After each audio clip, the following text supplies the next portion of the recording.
As-tu déjà exploré ton arbre généalogique pour voir à qui tu es apparenté? L'arbre généalogique de chacun est différent et comporte plusieurs types de personnes. Savais-tu que l'arbre généalogique de Jésus a aussi beaucoup de gens? Même des personnes auxquelles tu ne t'attends pas, comme Rahab. Personne ne s'attendait à ce que Rahab figure dans l'arbre généalogique de Jésus. Elle ne connaissait pas Dieu et ne le suivait pas.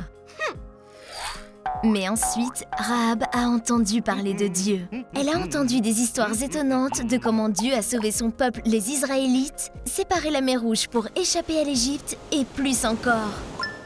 Rahab a également entendu que Dieu avait promis aux Israélites une nouvelle demeure, Jéricho. C'est là qu'elle vivait. Mais cela semblait impossible. Tu vois, Jéricho était protégé par des murs énormes qui entouraient la ville. Aucune armée ne pouvait les vaincre. Mais une nuit, 2 espions israélites se sont faufilés dans Jéricho. Le roi l'a découvert et a envoyé des soldats pour les chasser. Ah! Fuyez!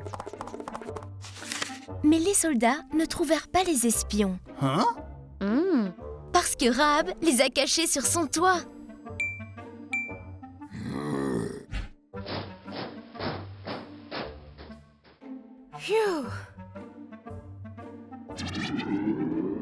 Rahab a dit aux espions qu'elle savait que Dieu était puissant. Les armées ne pouvaient pas vaincre les murs de Jéricho, mais Dieu le pouvait. Les espions ont promis qu'à leur retour, ils mettraient Rahab et sa famille en sécurité. Ils lui donnèrent un cordon écarlate à suspendre à sa fenêtre en signe de leur promesse. Mais seuls les habitants de sa maison seraient sauvés si Rahab faisait cela. Oh oui, la maison de Rahab était dans les murs de Jéricho. Donc, les espions se sont échappés par sa fenêtre. Rahab avait-elle raison? Dieu était-il suffisamment puissant pour vaincre les murs de Jéricho?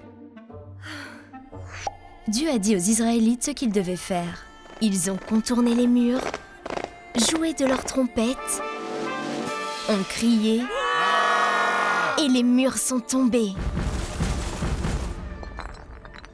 Rahab a dû être stupéfaite. Elle avait entendu parler de la puissance de Dieu et maintenant elle l'avait vu. Rahab a rejoint les Israélites, s'est mariée et a fondé une famille. Son arbre généalogique, que nous appelons la lignée de David, s'est développé pendant de nombreuses années. Dieu a utilisé la lignée de David pour amener le Sauveur, Jésus, sur terre. Savais-tu que Jésus a fait en sorte que tu puisses faire partie de la famille de Dieu? Jésus est venu sur terre pour que chacun puisse faire partie de la famille éternelle de Dieu. Mais pourquoi appelons-nous l'arbre généalogique de Jésus la lignée de David? Il porte le nom de cet homme, le roi David.